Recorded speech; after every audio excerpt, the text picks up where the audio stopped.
My name is Nayeli Zuniga. They took my husband away to Mexico, and I'm here suffering with my daughter. It's been almost 3 years.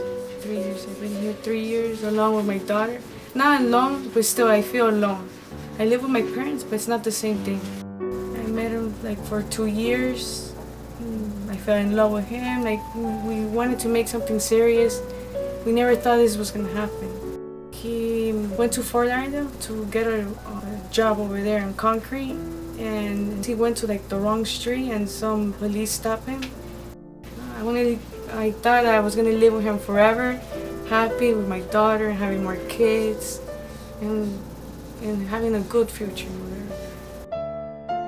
The only option that I go is that my parents have their own business of plants. So sometimes I help them plant plants, landscape. If there's nothing there, I go help out my cousins in the fields.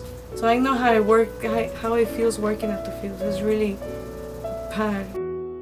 Now I'm in Miami-Dade College, studying for architecture. Like 2 times a week to school. Like all day, I finish till 11 at night.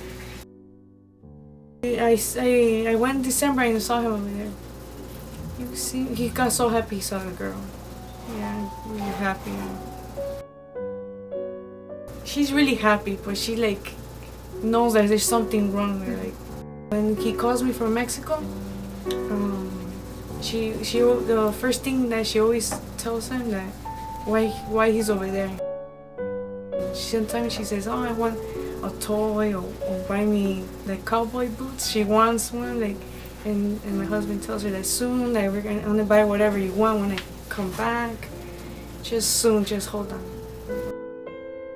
We're just waiting for the appointment from Ciudad Juarez, that's it, and hopefully there they give him his papers and comes back over here with me and Amber and be happy again.